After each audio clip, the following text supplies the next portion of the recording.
Yo, yo, yo, what is up? All right, so this is my first ever YouTube video.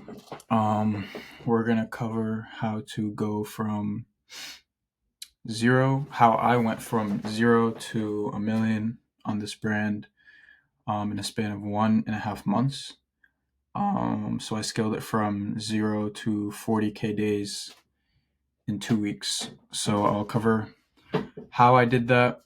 My product. Well, obviously, I'm not going to leak anything in my funnel, but I'm going to explain, how I picked, my product, how I made my landing page, structured my offer, made my creatives, and all that stuff. So you can scale as well. All right, so let's get started. So the outline, let me make this smaller. That's good. All right, so the outline. So we're going to go over product, landing page, offer, and creatives. That's basically, all the four things really that goes into a brand when you're starting. So for a product, right, you're going to find a product. Obviously, the most important thing is your product and creative. So if you have a really good product, it's going to make everything else very easy for you down the line. If you have a shit product, um, everything else is going to be really hard, and you're going to have to spend so much more effort into the other parts of your funnel. But if you have a really good product, everything else is going to be very easy in terms of marketing and landing page and stuff. So, what is a good product? A lot of people overcomplicate this, and a good product is anything that really fills in demand. Like, it doesn't have to be, some product that, some skincare product, some problem solving product, but a good product is a product that fills in demand. So wherever people are buying, um, and you sell them that product, then that's a good product because people are buying. So if people are buying the product off you, then it's a good product. But here are the criteria that I really look for is solves a problem, something like that's kind of picking up on a trend, is also good because it shows that demand for it is insane, and you can kind of like hop on the trend. And sometimes a trendy product doesn't have to die. It can be like a new product that came into the market, and you can kind of like ride it and build a brand for it, and for a few years and exit later. But a trendy product does not have to die. It's not like a prerequisite or whatever to a trendy product. So trendy product is good. You can hop on those trends, make a quick bag if the product dies. But problem solving product is really good too because people really want to solve their problem, right? They see the ad, they're like, damn, I'm in this position, I want to go to, this X result, and they really want it, right? And good margins, this is very important. So people will be like, oh, what should I price my product? What types of what margins should I have for the product? And what I say is you should always have a 70% or more gross margin on the product if you can. I wouldn't push less than 65. Like, going lower than that is really hard at scale, but you should really aim for 70% gross margin. Usually, like, it's probably sometimes like 3 to 4x, maybe more. But yeah, just aim for like a 70 to 80% gross margin on products because as you're scaling, your CPA is going to rise like crazy, which is your cost per purchase, cost per customer acquisition. And you're just going to be spending a lot on, overhead and stuff. So you want really good margins on products. So you don't want a product costing you like, $40 and you're selling it for 100, right? That's like a shit margin. You want something like maybe like 10, you're selling it for 100, right? Something like that. Good margins and high perceived value. You know, some idiots be selling like like a fidget spinner is a horrible or like any of the gimmicky products where it's like those like gadgets or all that shit is so bad, and it just never works really because it's so gimmicky. People won't drop money on it, Because you have to think like people are scrolling, people like their money, so they're not gonna drop money on some shit product. So find a product, that fills in demand. Yeah. Where do I find products? Spy Tools, PP ads, Calidata, Fatmouse, Tickstar. These are all spy tools that I use to find products personally. PP ads is really in Calidata is where I look at the most. Really good spy tools. You just have to be really quick when a product drops. On these spy tools, you have to be like one of the first people to launch them. That's how I launched this brand. That I scaled really fast. And there's also the burner method. Okay, so the burner method, I don't advise doing the TikTok burner method, although it can work, but most of the time, like people end up just finding shit, organic TikTok, dropshipping products, and it's just horrible. You just end up getting really bad products. So I don't like the TikTok burner method personally, but for the burner method, I would only do Facebook and Instagram. So make like a burner Facebook or Instagram account, keep scrolling and kind of like build a profile. So, only interact with whatever, like female, like act as a female, maybe act as a female middle age, and just interact with what a female middle aged person would interact with. So you can kind of like get ads catering to that demographic. You can also look at the Facebook ad library, TikTok Creative Center. These are, decent if you want to like look at other brands as well. But honestly, my main focus is Spy Tools. Just makes everything very easy and streamlined. Um, so what I did is like the product that I scaled right here. I found the product on PP ads.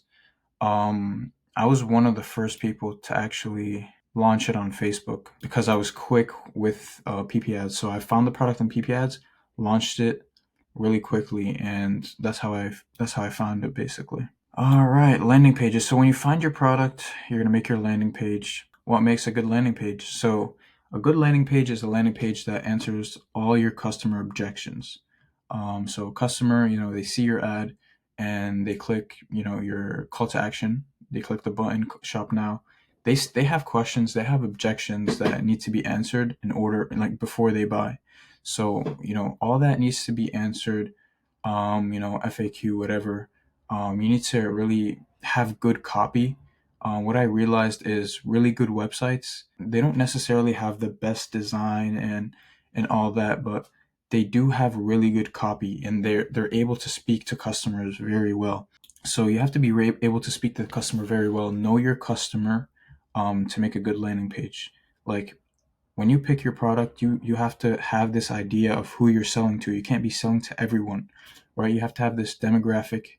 You're kind of like, whether it's, males 20 plus, females 30 plus or whatever, you kind of have to, make your landing page copy speak to that demographic. Don't try to include all the demographics, and kind of like try to speak to everyone, because if you try to speak to everyone, you won't speak to anyone. Basically, you have to speak to one demographic and focus on it. On your landing page, it's kind of like focus your landing page on that. Good UI, so good user interface. Make it very easy to obviously, you know, walk through and scroll and stuff. Make it look clean, obviously, and easy to purchase.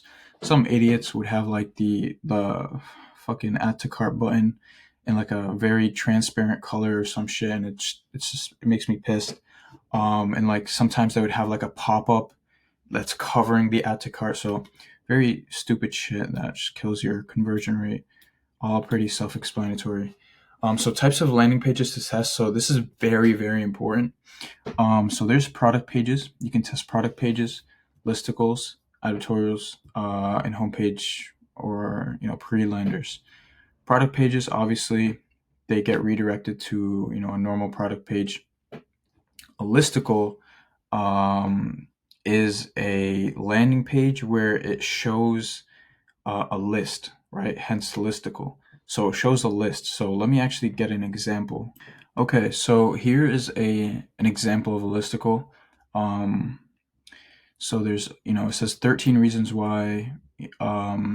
armrest in there, blah blah blah. So it has 13 reasons. It's going to list 13 reasons why, all this. And it goes like 1, 2, 3, 4, 5, 6, 7, 8, 9, all the way until the end.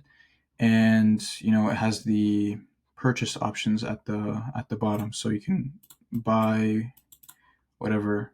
This is probably a bad example, but you get the idea. All right, so I went ahead and went to Replo, where I kind of build my landing pages. And if you go by listicle, you're going to see examples of really good listicles that you can use. So these are really good templates that I use actually.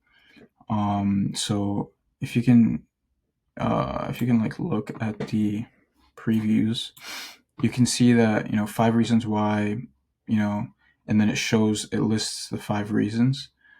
So that's basically what a listicle is. It's really good if you want to explain, the features and benefits for the product. So let's go back. Next one is advertorials.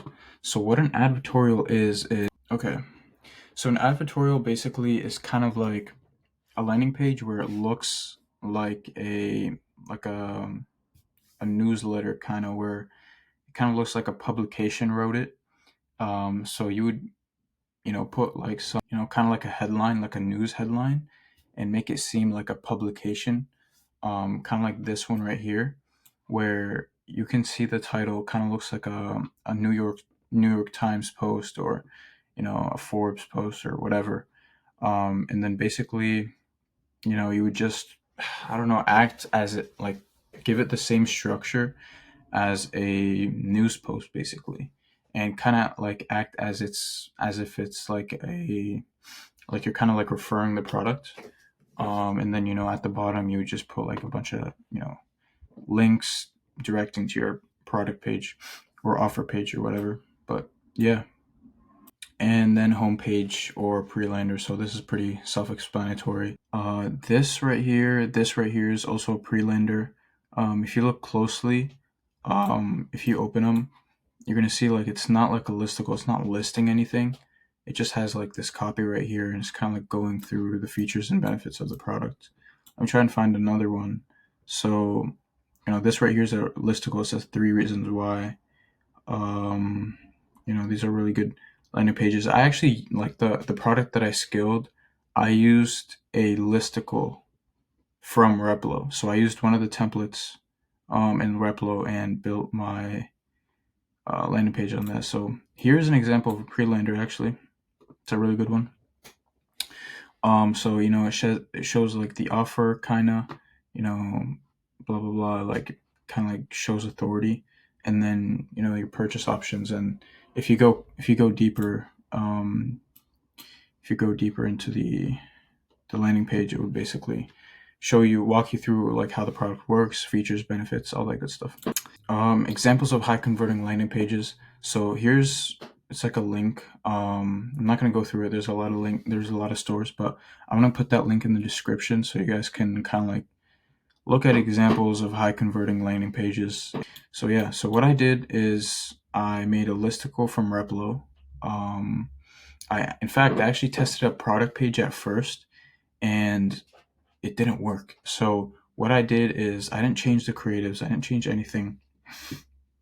What I changed is the landing page. So the moment I changed it to a listicle, it just went like crazy, and I kept scaling. So testing landing pages is never really talked about. People always be like, "Oh, test different offers and testing creatives. These are all good, yes, but landing pages is pretty important too. Like, testing different landing pages is very, very important, especially with high converting, like high AOV products. Some products, don't get me wrong, like you're not going to test a $20 product and make a listicle for it, or some product that a clothing product and make a listicle for it. Like you're going to make a listicle for products that kind of like need explaining, and maybe they have a lot of features and really good benefits to it that you want customers to learn about before um, before buying. So listicles are really good for that, because customers want to buy the product, so they read. So if you have really good copy, having really good copy is important on your listicles too. using a mix of AI, really good high quality AI copy, and add a human touch to it, so it feels more human, and you know, um, it connects and resonates really good with the customer. So, offer. Um, so I did read $100 million offers like a year ago. It's a really good book. If you haven't, definitely recommend. So a good offer really from the book. It says to make the customer feel dumb if they reject the offer, right? So you give the customer a really good offer. It feels like a no-brainer that if they leave the website and they don't buy, they're gonna feel dumb. Like it was a no-brainer offer. Why didn't I not take it? That's kind of like the feeling you want to give the customer, where it's like there's nothing in it for them to lose.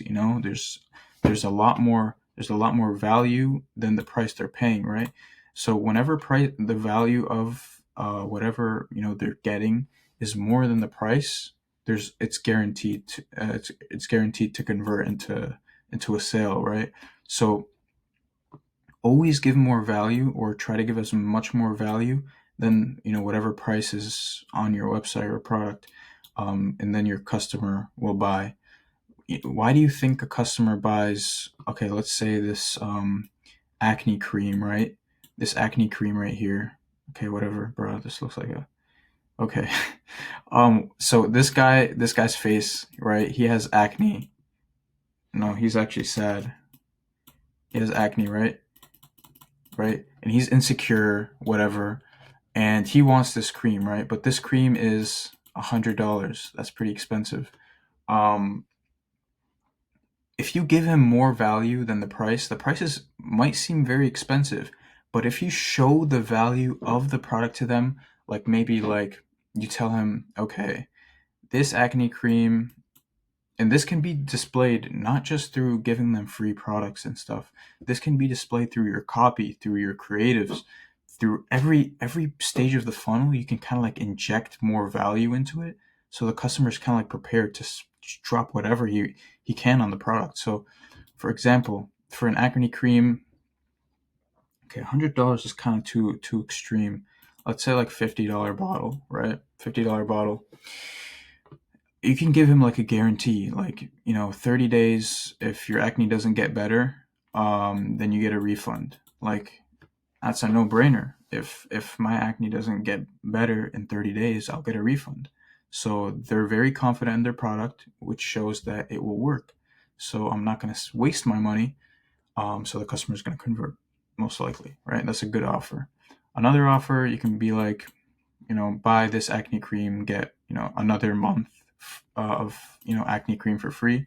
So one bottle for free, right? Okay, whatever. So another bottle for free, whatever, right? So you just think of all these offers. You can give them like a face scrubber for free, something like that. So a face scrubber for free. And yeah, just think of like a lot of different offers to make this guy convert into cash. Yeah. So always try to make your value more than your price. That's when customers convert, always. So what is a good offer? A good offer is very different from brand to brand. So not every brand can have the same offer. A clothing brand can probably or must probably have a better or different offer than a supplement brand.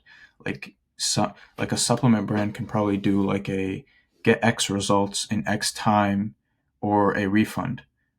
A clothing brand can't do that, right? So it's very different from brand to brand. So if you look at Javi, right, they're a big brand. So if you look at their offer, this is one of their landing pages. You just land on the page, and then you get hit with the offer in the title.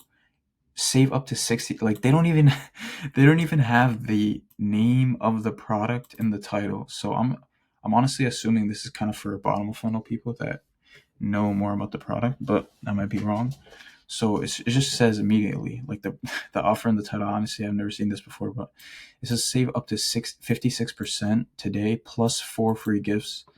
It's pretty insane. So 4 free gifts. Yo, give me that.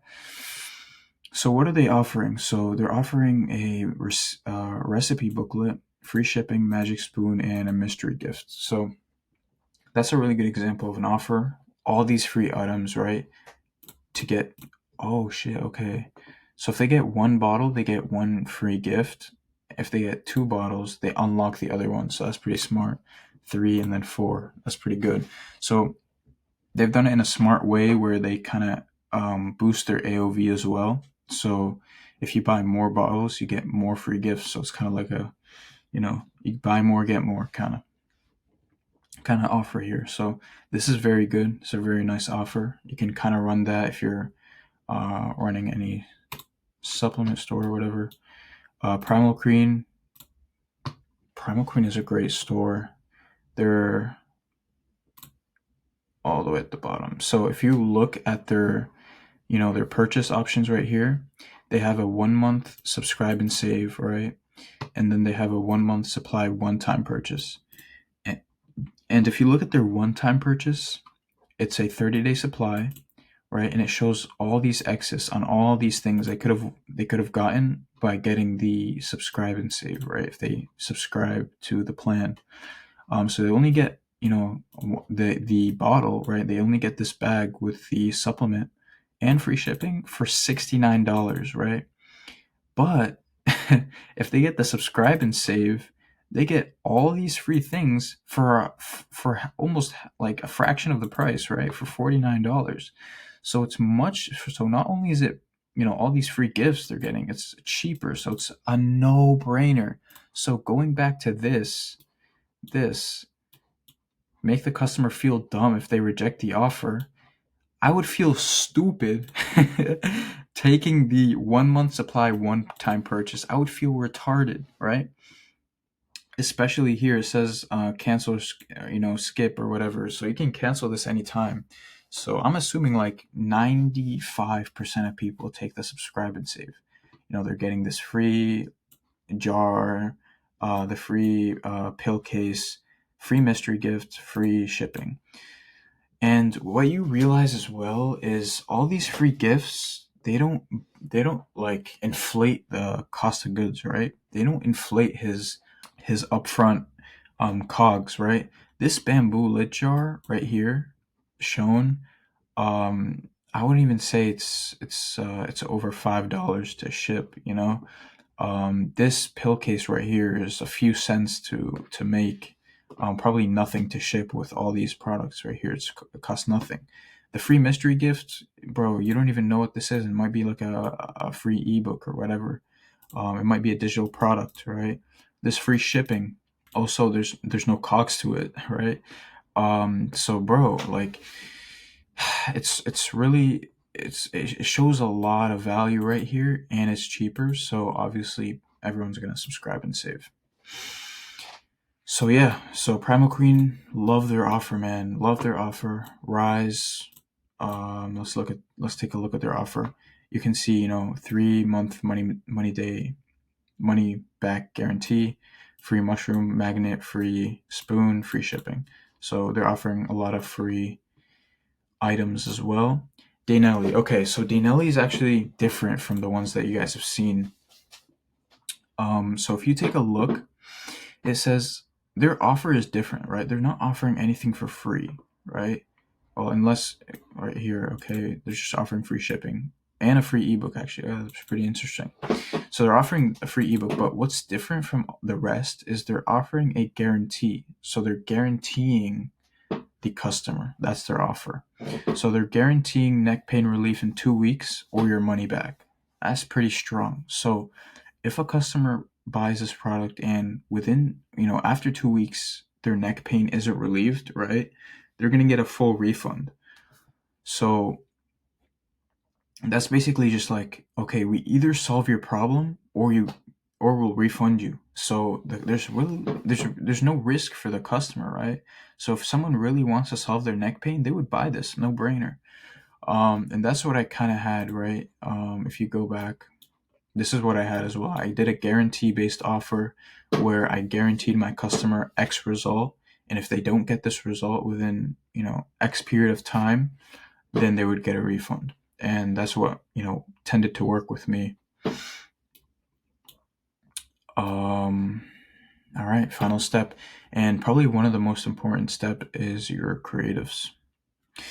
And how do I make quality creatives? Especially just, to test, scale, whatever. Um, to make quality creatives, okay, there's three steps into making creatives. There's the idea, right? The idea of the creative, and then there's the scripting, and then there's the editing of the creative. So how do I get, and then people go like, hey, Mohammed, how do I get the idea of making, um, my creative? So there's a lot of ways you can get ideas. So, brands in your niche, look at your competitors, get ideas from them, variations of past winners. So obviously this is kind of like if you're mid scaling or whatever, and you kind of like spent on ads already. Um, Also, like you should keep track of a swipe file. So always have like a swipe file of, brands with really good ads. So kind of like have them saved so you can kind of like look back at them anytime you want, to get fresh new ideas into your mind. So having a, either a document or save them on a bookmark. Just have like, a bunch of brands loaded up with their ad library or foreplay or whatever. You can also scrape Amazon reviews. So using ecom style, I can link this in the description as well. But ecom style is basically like a software. I think it's for free. It just you install it. It's an extension to your Chrome browser. You install it and then you just click on a button and then it just downloads all the reviews. So you don't have to like copy each review and paste it into ChatGPT for customer research.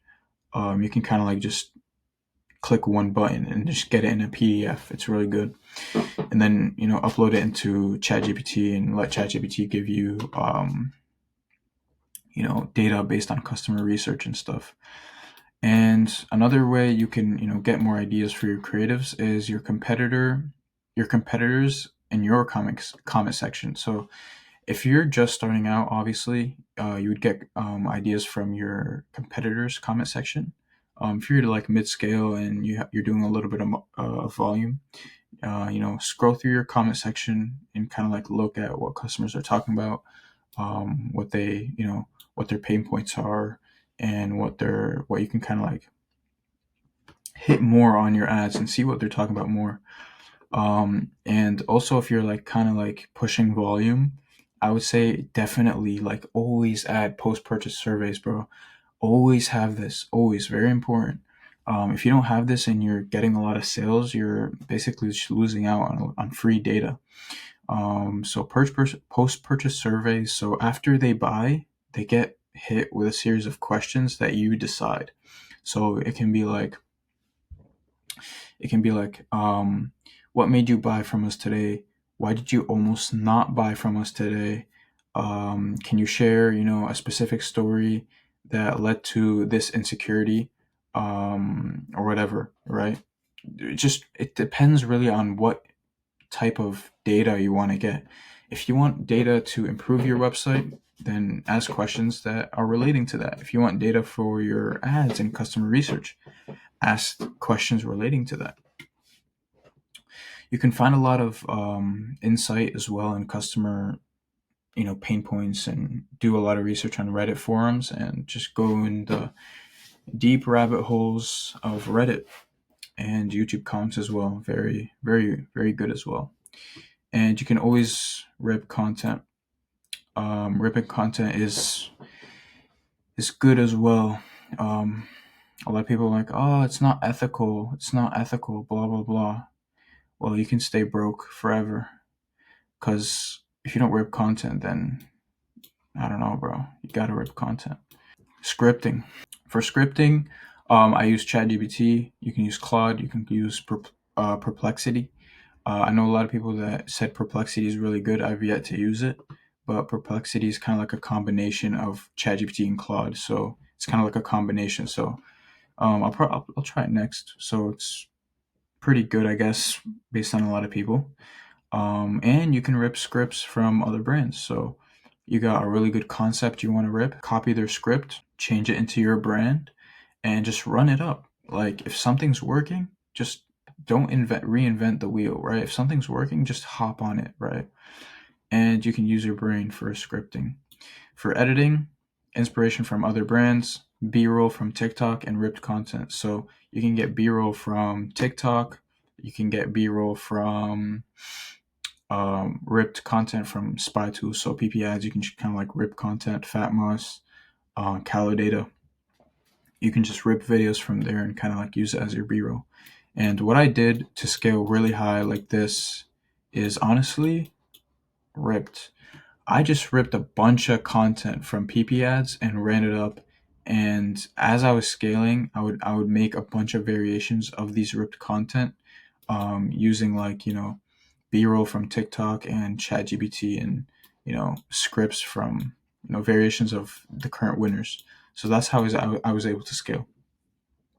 Uh, right now, to maintain the scale, I'm doing all of this right here. So customer research and kind of like pushing to scale further past this 30k 30k day mark right here. So yeah, man. Hope this was helpful. Hope this was uh, hope this was helpful. Um, this was my first video ever, so I don't even know how I went. It's probably boring as shit, but for the people that stuck around, hope you got value from it. Probably like, I don't know how boring this was. I feel like it was probably so fucking boring, but hopefully you guys got value from this. If you got no value, just comment and be like, yo, you provided no fucking value. Can you make better videos? And I'll try to make better videos. But yeah, thank you guys.